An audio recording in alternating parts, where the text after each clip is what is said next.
a program that connects multiple systems and by detecting issues and intervening by, of course, it has the genetic power to reestablish, bring the organ back to its original state. But in an adult, and that never happens. What if it happens only when you do these fasting, refeeding cycles?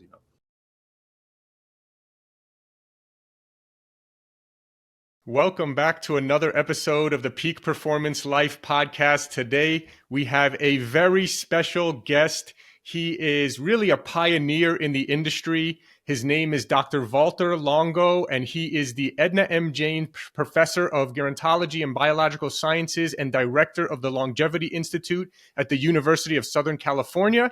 And he's written many books, and he's really a pioneer in the industry. His recent books are titled Fasting Cancer. He also has one called The Longevity Diet, and he's famous for his Fasting Mimicking Diet, which can help people get a lot of the longevity benefits of fasting, but without having to completely starve yourself throughout the entire time. He is really a legend in the industry, and it's such an honor to have you on. Dr. Valter Longo, thank you so much for joining us. Oh, great. Thank you, Talor.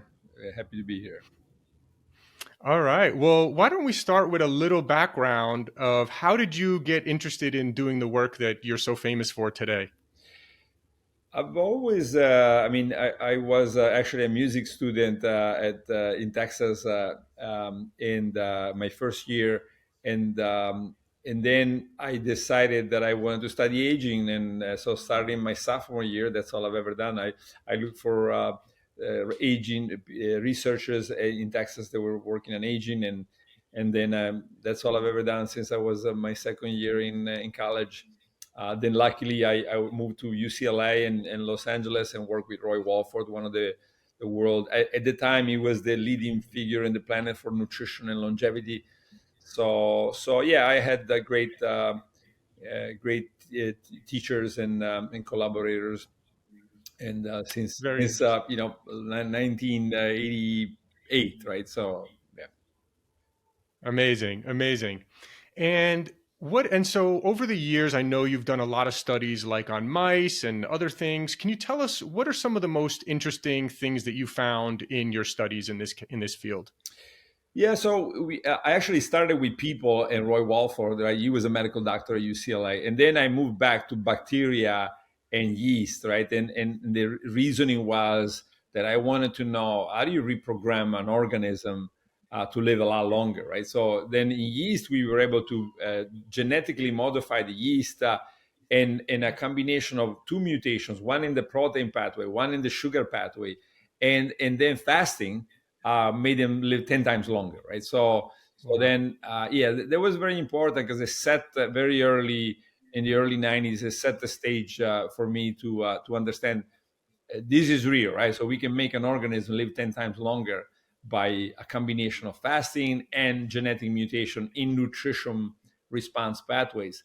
So that was very important. And then, of course, then eventually we moved to mice or back to mice and back to humans.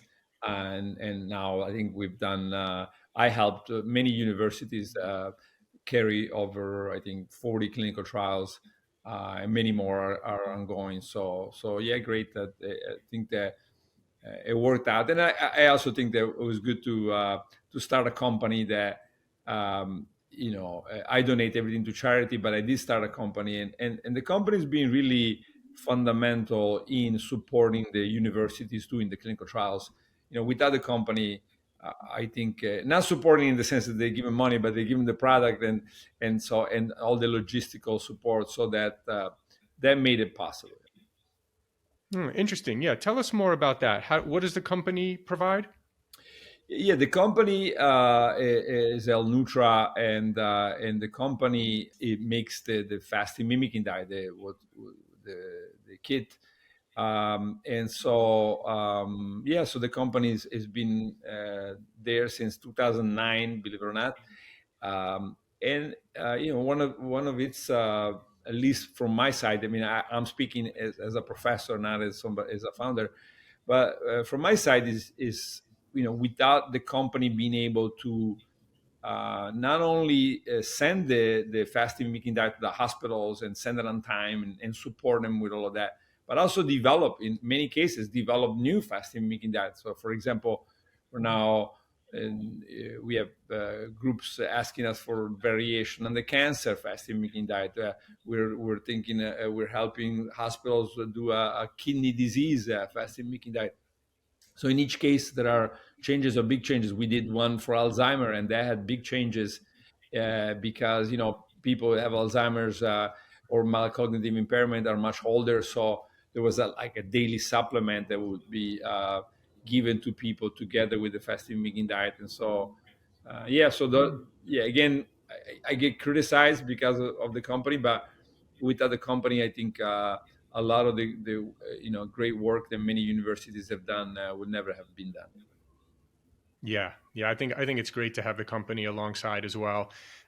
So I want to get into the fasting mimicking diet and what fasting mimicking actual diet actually means for those that are listening that may not know.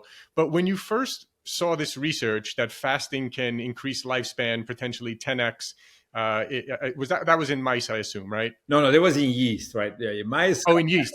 I Got wish, you. I Okay. wish, I. Yeah.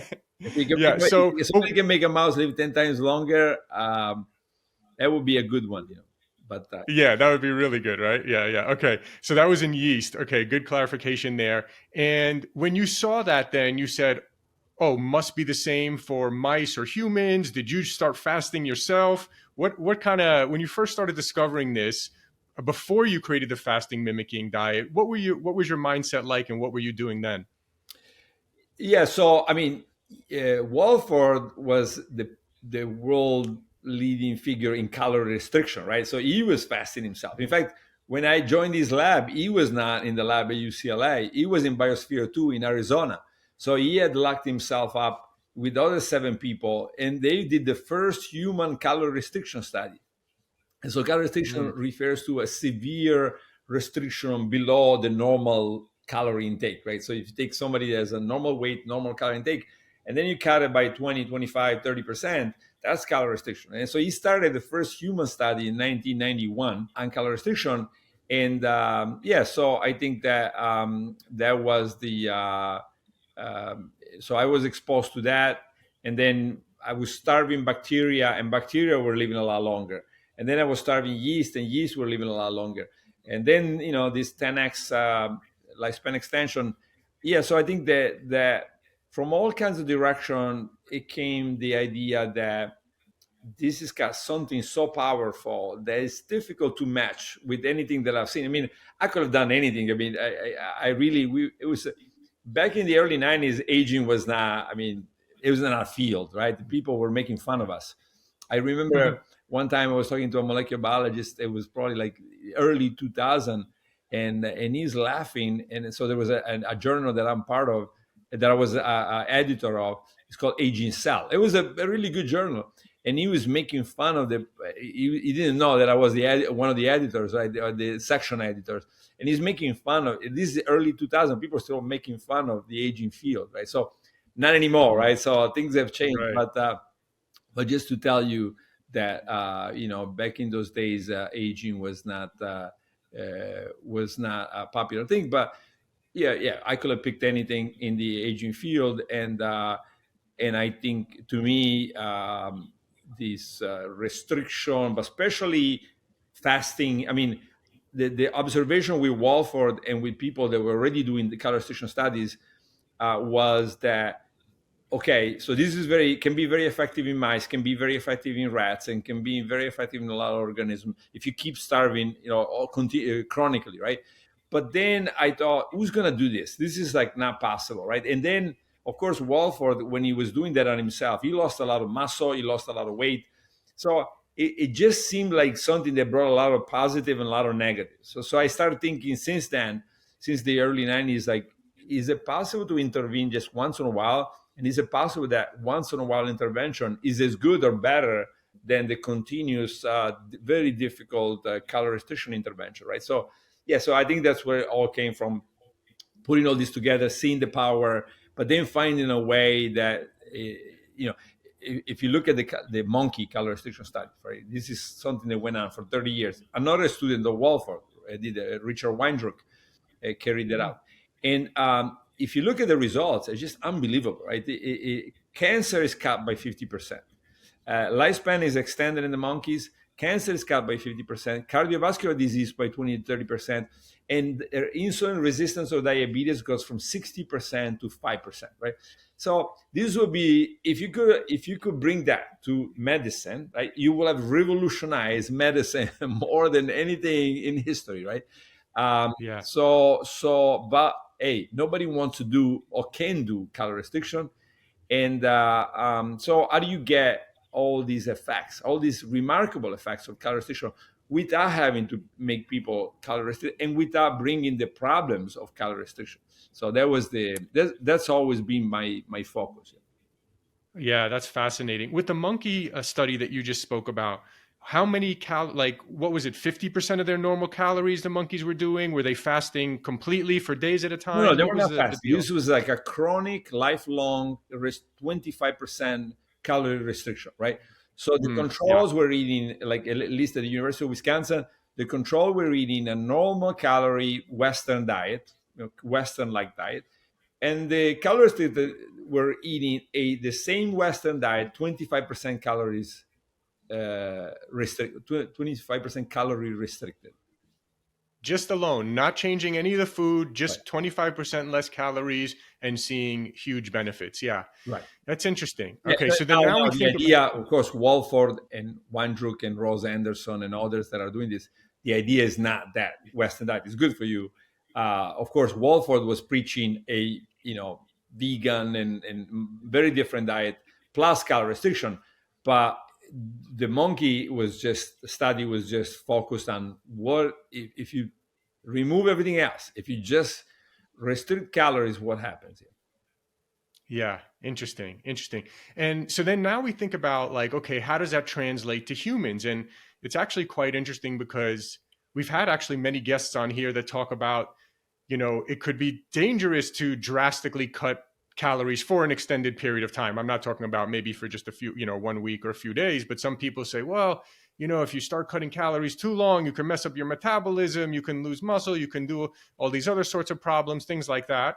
Then we've also had previous guests who, one of them I think had some clinic where he's helped thousands of people do 5-day fasts or 3-day full fasts, things like that. So just kind of curious, I've heard you kind of mention sometimes, even when people were talking about intermittent fasting, I think I remember hearing you saying something like 12 hours or something like that. But yeah, so a lot of questions there, but kind of like what do you think as this translate to humans? Is it, do you like the long fasting? Is a calorie restriction the better way to go? What are your thoughts? My thoughts is that there's got to be multi-pillar science, right, and not just epidemiology or clinical trials or mouse studies. You got to put it all together. So I always in my book started like that, saying 5 pillars. Like, well, what about the centenaries? How do people get to 100 years of age, right? What about clinical trials? If you look at all the clinical trials, what about mouse studies? How do you make a mouse or a rat live longer? And then epidemiology, very important, right? Well, if you look at the big numbers of population, people eat a lot of this and a lot less of that. What happens to them? Yeah. So if you use that system, I came up with 3 or 4 things probably that people, everybody should do, and one of them is 12 hours time restricted eating, right? So Sachin Panda and others will say, maybe 13 hours or more. But now if you go 13 hours, I mean, so the compromise is like 12 to 13. And I think Sachin and I will say, okay, yeah, fine. That's a compromise. But a lot of people will say 16 or 18 or 20. Well, that's where you start seeing a lot of the problems, right? You start seeing a lot of the beside the gallstone formation and all that, you start to see the breakfast keeper living shorter with more cardiovascular disease. You also know that as you fast for long periods, cholesterol levels in the blood go up, right? And so, is it Interesting. possible that this continuous, after 12 hours, you start seeing a rise in blood cholesterol? So if you do it for thousands and thousands and thousands of days, right? So could it be the reason why, I mean, we don't know, but could it be the reason why there's more cardiovascular disease in the breakfast skippers? And now, one new study that was recently published suggests that it doesn't matter if it's breakfast skipping or dinner skipping. If you go 16 hours, you are worse off and not better off.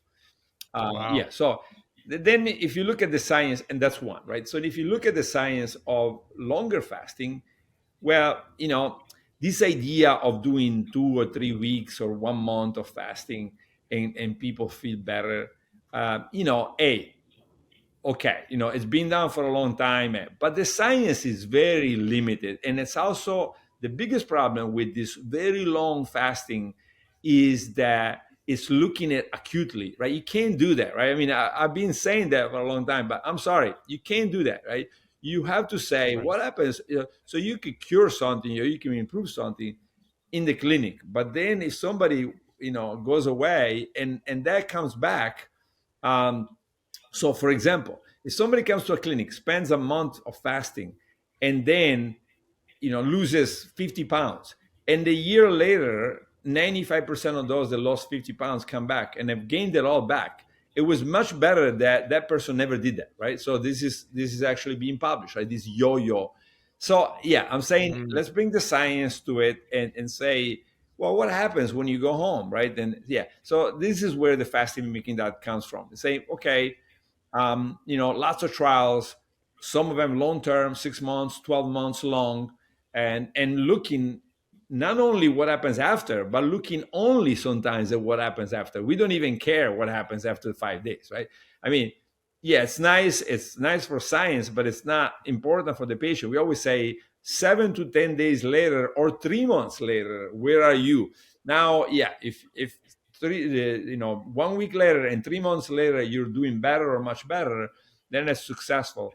And yeah, so I think that fasting, I always say, doesn't mean anything. It's a pointless word. It's probably done more damage than good in general, because of misuse of it. But there are ways to use it in for example, the 12 hours or maybe 13 hours. I mean, you're not going to get many doctors arguing that that's good for you, right? So if you fast, let's say from 8 p.m. to 8 a.m., go find a doctor that says, hey, this is bad for you, and let me tell you why.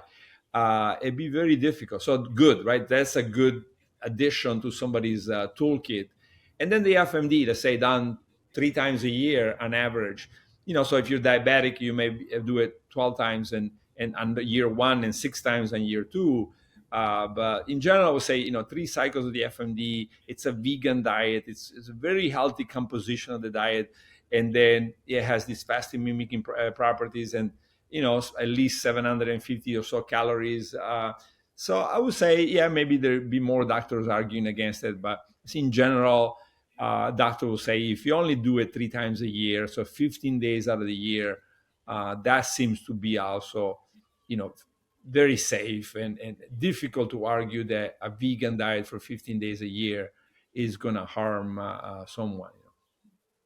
Yeah, yeah, interesting. Yeah, I think it's a very good distinction you made. And it was, a couple years ago, maybe 2, 3 years ago, there was a big craze of this intermittent fasting where people were only eating in an 8 hour window and fasting for 16 hours. And I think now people are starting to wake up and realize maybe that's not the best. And I remember when I heard you, I think on some podcast or something, and you said, well, 12 hours is kind of what's clinically proven, and going above we don't really know, or it's maybe could be detrimental. And so when kind of the godfather of fasting says 12 hours, it helped maybe reset the industry a little bit, I think. So I think that was a good thing. For women, do you see any different? I think I've heard sometimes could be even 10 hours for women. What do you think? Um, no, we haven't seen it, and I don't. This is a circadian clock, right? And so it really goes with the dark and light cycles, and that's why I think 12 hours is probably, it's got some fundamental properties that are very deep, and they're not going to change between men and women. But I think, hey, we just finished a large 500 people trial. We're starting another one, 330 people trial in Naples on adolescents. So yeah, we'll keep looking at it. We're now, we used to just do fasting mimicking diet. Now we do what I call the longevity diet, plus the fasting mimicking diet, or longevity diet alone, which includes the 12 hours of time restricted eating. Yeah, so I think that doesn't look like it's going to change between men and women, but as we are having these big numbers now, I think we can go and do a lot of sub analysis and see, right? And also, epidemiology and all the five pillars. Are we going to keep checking? And is there any evidence that people should women should eat for 14 hours a day? Now, if you look at the cancer recent, a couple of years ago, large cancer study on survival of women with breast cancer, doing 13 hours or more of fasting per night was associated with a improved survival, right? So, Hmm. yeah. So, this is in fact the only time we recommend 13, 14 hours of fasting per day. But otherwise, the 12 is good. And I wouldn't, clearly a lot of work by Sachin Panda showing that if you eat for 14, 15 hours a day, that's problematic. Uh-huh. Uh-huh. So yeah, so this is good. So we discussed so now we discussed intermittent fasting. What is your, and I want to talk about the longevity diet and fasting cancer as well. Those are both fascinating. But first, let's kind of summarize for people what is exactly the fasting mimicking diet. You mentioned 750 calories a day. How many days does that how long is that? And you provide through your company what are like the foods or the calories? What are they coming from? Yeah, so the decision that I made many years ago was to make it a very healthy. So let's pick every ingredient from the healthiest zones in the world that have longevity, like Mediterranean, Okinawa, Loma Linda. Yeah, so that was the reasoning. And it was a very good reasoning, right? Because these ingredients have properties that go beyond just macronutrient and the caloric properties. So yeah, so I think it was good. For example, in one study where we look at in mice at inflammatory bowel disease, the high prebiotic content of the diet provided, build allowed the mice to build microbiota, and the microbiota building bifidobacteria, lactobacillus, etc., was very important in protecting the mice from these models of inflammatory bowel disease, Crohn's, colitis, etc. Yeah, so it's a lot of vegetables, a lot of oil, olive oil, a lot of nuts, and a lot of foods that are frequently or consistently associated with living long and healthy. And then there's also tricks like glycerol, for example. So we put glycerol in there to make sure that patients have reserve fasting associated uh, energy sources, right? So Hmm. if the system is running out of glucose, it takes either from muscle, amino acids, or it can take from glycerol. So we give glycerol to support the system, but we give it at the right dose because people can develop gastrointestinal issues if glycerol is too high, right? So yeah, it's a lot of science that people look at and say, well, it's food, but to us, it's not just food. We're thinking about every metabolic pathway and every process, and how do we fool the system and at the same time be respectful of the fasting response? Yeah. I like that. I like that a lot. And so, how many days long is it, and what are the kind of common results, or within the studies you've done on it? What are kind of the results that you're typically seeing with people who do that? Yeah, so there's different versions. The major one are the 5 day. Then there's a 4 day version that we've used a lot for cancer trials, and then there's a 7 day version that we used in several trials for autoimmunities. And yeah, so it's usually 1,100 kilocalories on day one, and then goes down to say 750 on day two, three, four, five, and so I think that the most conclusive data very strong is diabetes, pre-diabetes, metabolic syndrome, obesity. So it has GLP-1 like effects without a lot of the GLP-1 problems. Now, given GLP-1 is a pill or is an injection, it's been tested a lot more. But now we're on trial number 5, very consistent effects in reducing fat, but unlike GLP-1, without lean body mass loss, right? So we keep seeing that the lean mass is protected, and then it makes sense, right? Because GLP-1 is a drug that is going after a receptor, the GLP-1 receptor, and it is not really a coordinated fat loss that is part of an evolved process. It's just interfering or keep activating something that, yeah, it does make you eat less, and it does have very powerful effects. So then the diabetes, pre-diabetes, obesity, that seems to be very, very strong effects. In diabetes, we see not, and that's also the different with the drugs. We see the patients are much more likely to reduce drug use if they're on the FMD than if they're only taking drugs, right? So in a certain sense, the drug, and by definition, right, a lot of these drugs, you got to keep taking them. There is not Yeah. much of a promise, oh, take it for 6 months and then you're going to be cured. Now, the idea is like, oh, you're going to keep taking it, maybe you stop, then you start again. In our case, we're saying no. We're getting the patient by the Leiden trial, for example. I mean, the Heidelberg trial, 70% of patients reduce drug use, and in the Leiden trial, there was an eightfold difference, I believe, between metformin user and metformin plus FMD in reducing metformin, right? So the idea of the FMD is making you healthier in a multi-systemic way, so that you can reduce or eliminate drugs, and that's what we want. Now, yeah, for some people cannot do that, and so there's drugs that are it is a backup plan, but it should be a backup plan. It should not be the primary plan. And why we are very enthusiastic about the FMD and obesity is because usually you have the drugs or you have the lifestyle change, right? Either you change your life or you take drugs, and we're saying, okay, maybe not, right? Maybe you could just do, in the trial that we just finished in Calabria, is every 3 months, right?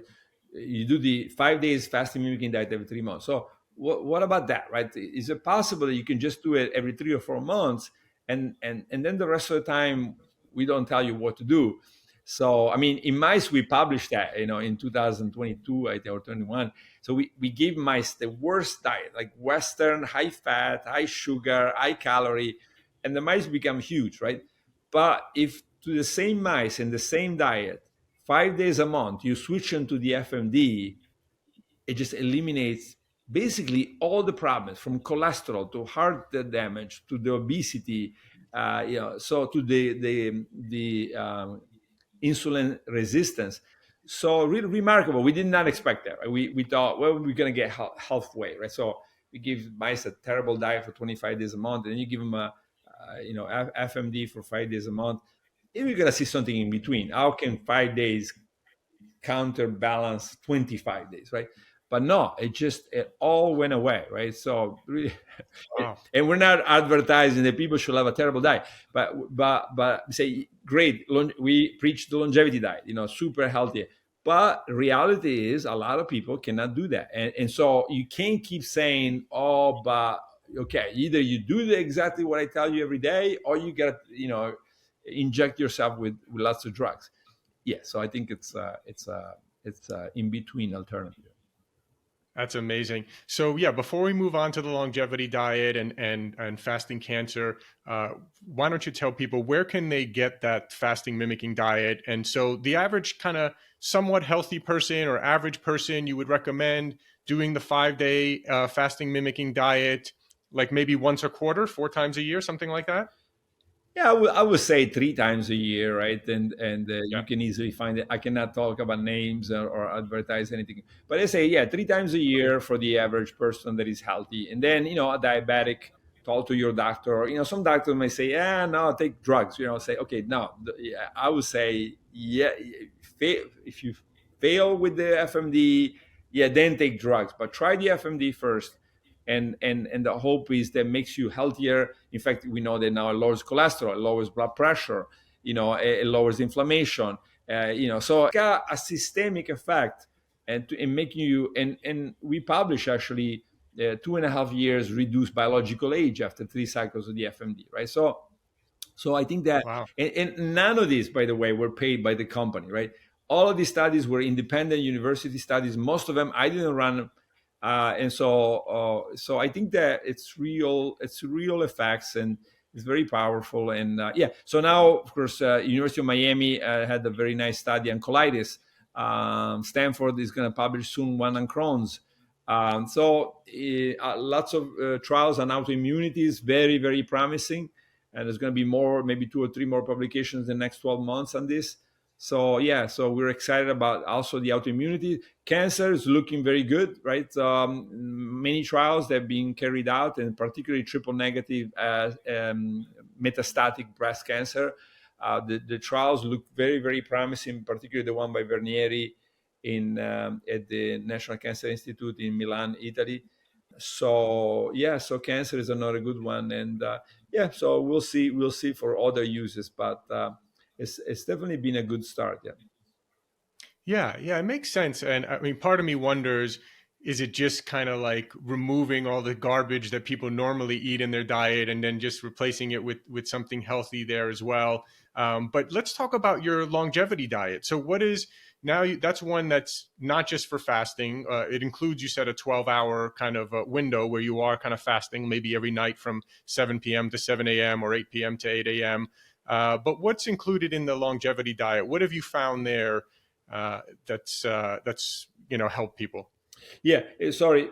Before I go to longevity diet, because we didn't mention it, I wanted to mention mechanisms, right? So Okay. we've done many years of mechanism in mice and rats, and so there seems to be 3 mechanisms. One, stem cell activation, right? So we see in multiple organs and systems, like in the gut, in the blood, stem cells are elevated, and then they can give rise to younger or young cells, differentiated cells.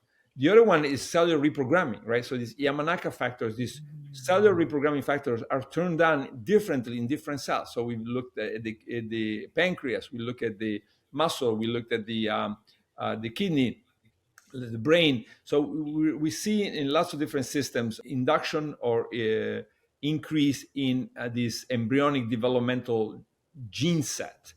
And the third one is autophagy. So these 3 are really all acting.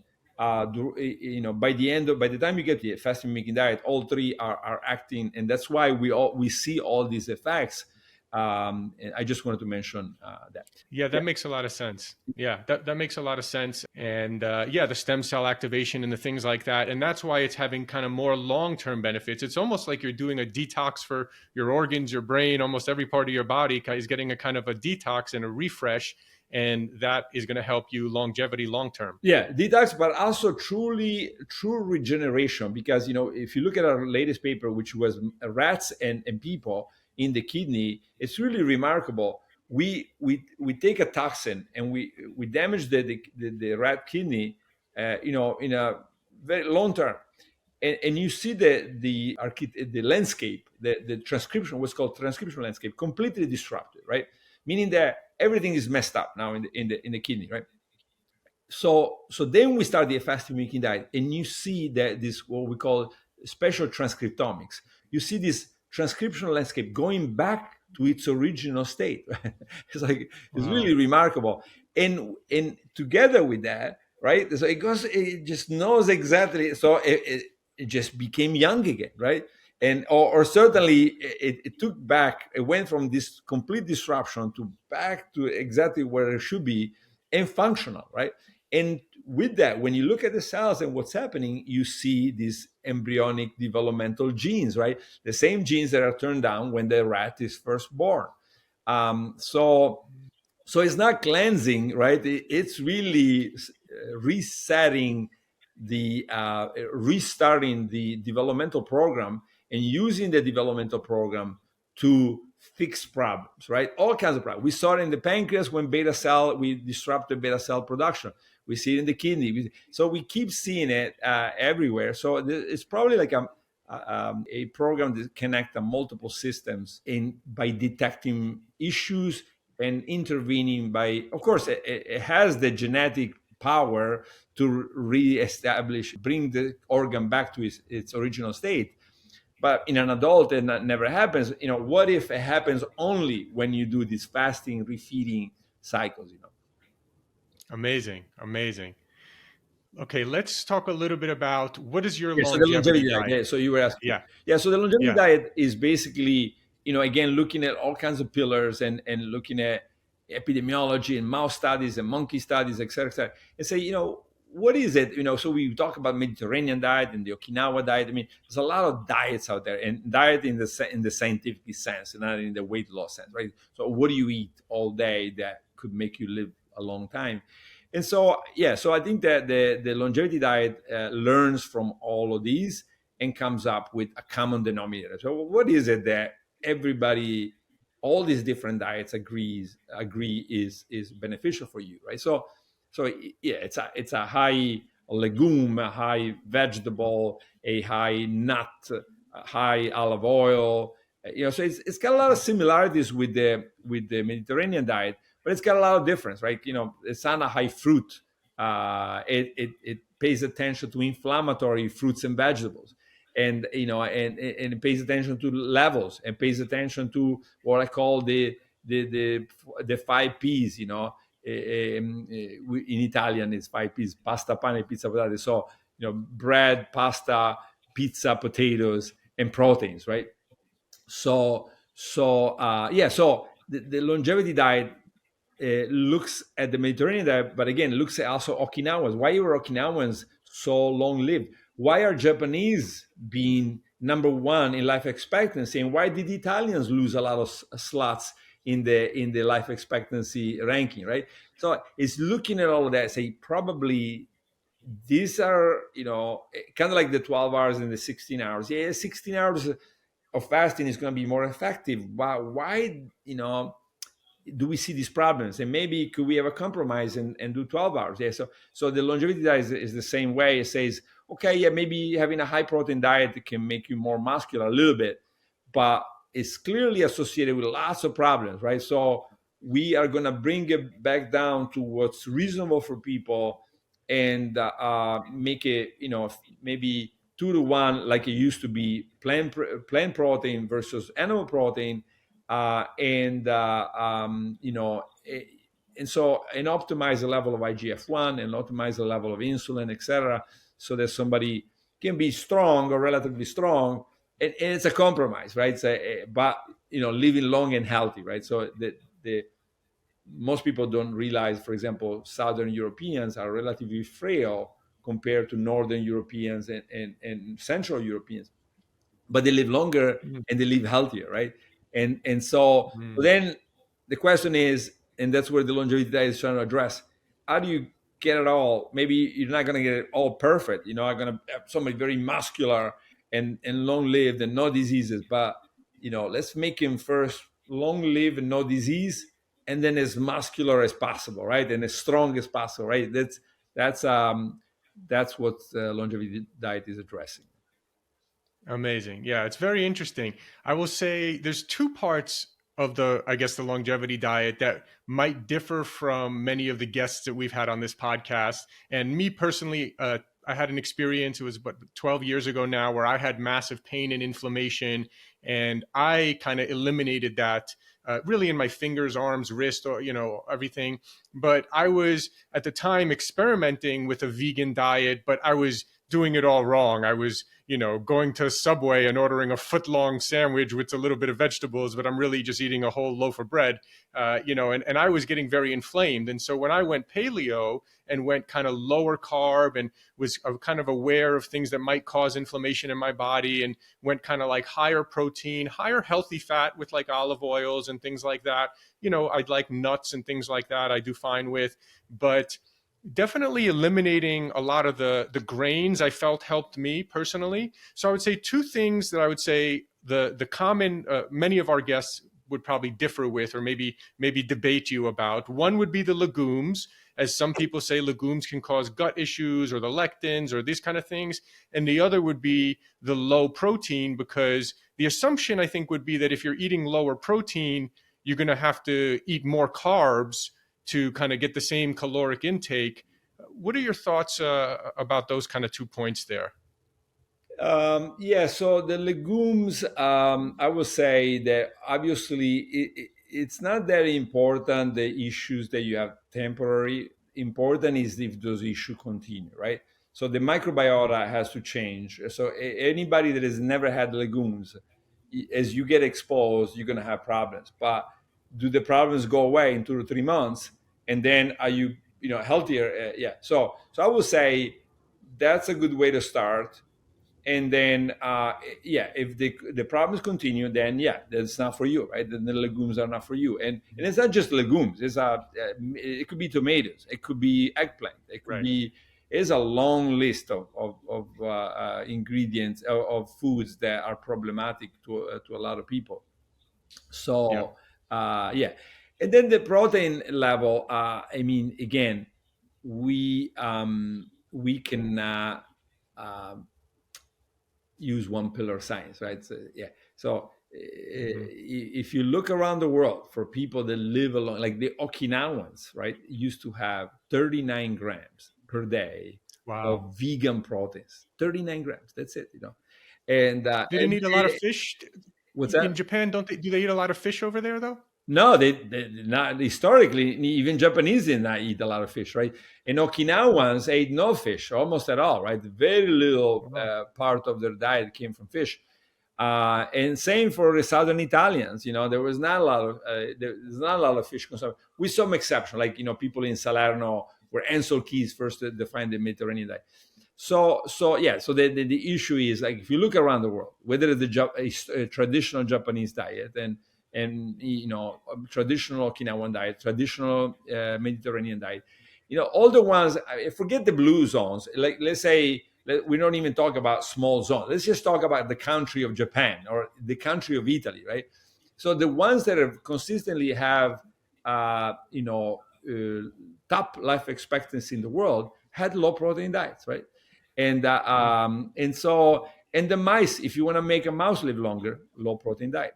And if you want to make a rat live longer, low protein or low methionine diet, or same thing to the mouse, right? If you want to make a yeast live longer, low amino acid and low. So if you look at epidemiology, the low protein is consistently, doing better. I mean, there's some epidemiological studies showing, high protein is okay. But I mean, overall, because in epidemiology, you can pick and choose the groups that you select. So, but if you put it all together, you get a pretty consistent. You have to have enough proteins, right? There's no doubt. You have to have. And protein is an irrelevant word, anyways. It shouldn't be about protein. It should be about amino acids, because you can Mm-hmm. have, a legume protein is completely different from a fish protein, right? And so in its content of essential amino acid, leucine, methionine, etc. So as you look at the science, you need to have enough amino acids, of the right amino acids, right? And once you have enough and you can build your muscle, this is what we tell people, right? Just get enough so you can be very happy with how much muscle, bone density, and all that, and stop, right? And usually 0.8 per kilogram is enough, right? Now, some people it's not enough because they're athletes and they do all kinds of things. But for most people and most medical associations around the world, to say this is enough. Now, as far as calorie, that's not really an issue, because the 80% of people in the United States have the opposite problem, right? So they have too many calories, and so the least problematic issue is calorie intake. So if you reduce your protein, if anything, it's going to be a benefit to your calorie intake, and not an issue, right? So but that doesn't mean, I understand what you're saying. You're saying in your case, you were eating, let's say, grains, and that's a problem. Absolutely. If you forget the celiac, but even if you're just sensitive to gluten and you're eating a lot of bread and pasta, you're going to have a problem, right? And like I was saying, if you're sensitive to tomato skin or seeds, you're going to have a problem. It could be a devastating problem. So I think you solve that problem. Now and it may be that the paleo diet, 30, 40 years from now, we'll find out that's the best of all, right? Um, Yeah, but and it's paleo is very similar to Mediterranean, just maybe minus the grains, right? It's very similar, yeah, I would exactly, say. right. So it Yeah, might be, but right now we just don't have enough data. Whereas for the Mediterranean, the longevity diet, there's a lot of data because we take from all these epidemiological studies. We don't have as much for the paleo. So it's more of a, if anything, it's just more of a gamble, right? You're saying, okay, I feel good, great. Temporarily you feel good. The question is this gonna, slow down your aging process also, right? In addition to making you acutely feel good or not. I mean, we don't know, but I mean, I think the paleo diet, if it's not excess proteins, probably is okay. yeah, really great points there. I want to be respectful of your time, but I do want to just really quickly touch on the fasting cancer. You wrote a book about it. I know I've heard a lot about how sugars and things of that nature really feed the cancer. So I think it would make sense. And we've heard of people doing more kind of extreme fasting. Tell us about what you found with fasting cancer and what you recommend in that book. Yes, I mean, Otto Warburg got the Nobel Prize for understanding the rewiring of cancer cells into a more glycolytic, using sugar, lots of sugar, right? But it's 100 years ago, and that hasn't done anything. And the reason for that is that cancer are very good at stealing from everything else, right? Mm, So even if you reduce glucose, they're okay. I mean, the cancer cells will find ways to stay alive, right?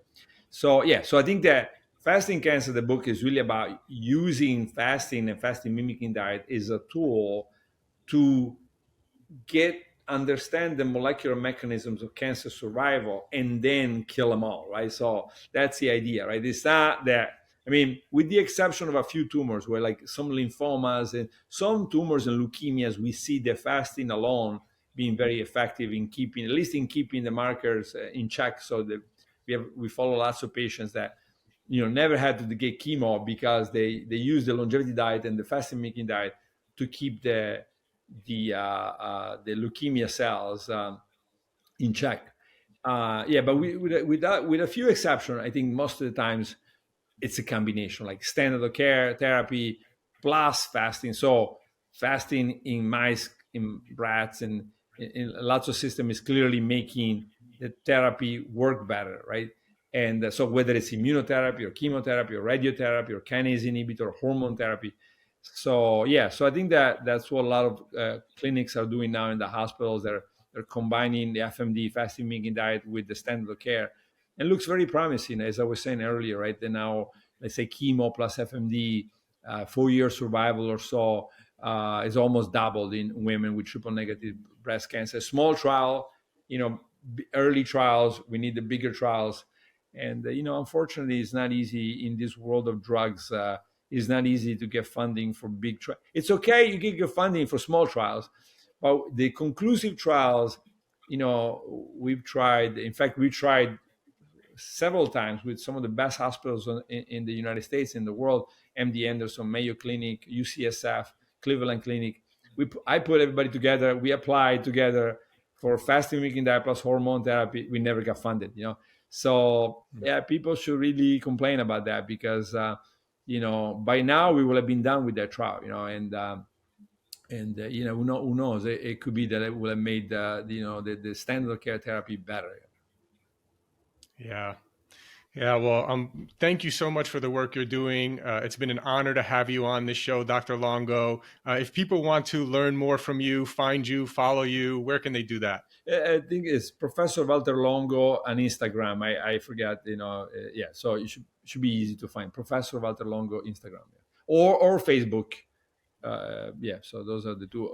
Also, the foundation website, I think, is valterlongo.com or something like that. Amazing. Yeah, we'll link to all that in the show notes. This has been amazing. Thank you so much for all the work you're doing and pushing to get more funding for these important studies and trials that can really save a lot of lives. So thank you for everything you're doing, and I hope we can do it again sometime. Yeah, sounds good. Thanks a lot.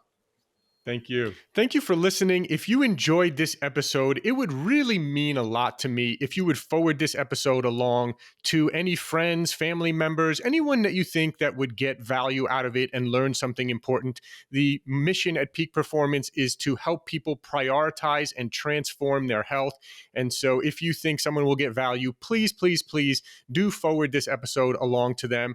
Also, if you could please rate and review and subscribe on whatever podcast player you are listening to this on, we would greatly appreciate that as well. It means a lot. And I want to tell you about a couple of new products that we just released. You can get 20% off your first order at buypeakperformance.com. That's BUY peakperformance.com. We just released a brand new grass-fed beef protein isolate. This is my favorite new protein powder because it's great for muscle building and recovering and all that kind of stuff, but it doesn't give the stomach discomfort and gas that a lot of people get from different types of proteins like whey protein. Some types of plant proteins can do the same as well. It seems to be really, really easy on the stomach while still giving all the great benefits of muscle building and everything else that you want from taking in adequate protein. So check out our new beef protein isolate. We have it in unflavored, which I actually mix and blend with my morning coffee every morning. We have a vanilla and we have a chocolate. You can buy it on Amazon, but again, you also do get 20% off your first order at buypeakperformance.com, BUY peakperformance.com. We've also recently released organic mushroom coffee. We have these in Keurig compatible K-cup coffee pods.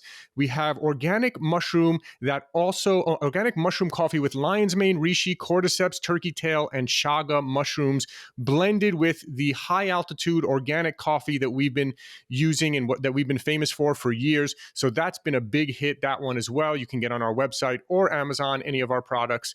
And of course, we're always famous for our organic green superfood powder that has almost 5,000 reviews on Amazon with a very high star rating. We're known as the best tasting USDA certified organic green superfood powder with over 25 plus organic ingredients. Again, we also have the organic red superfood powder. We still, of course, have the organic plant protein for those who do prefer the plant protein, but I'm really excited about this new beef protein isolate and all of our other products. We do have over 100 products, so just check us out if you type in Peak Performance Supplements on Amazon or if you go to buypeakperformance.com.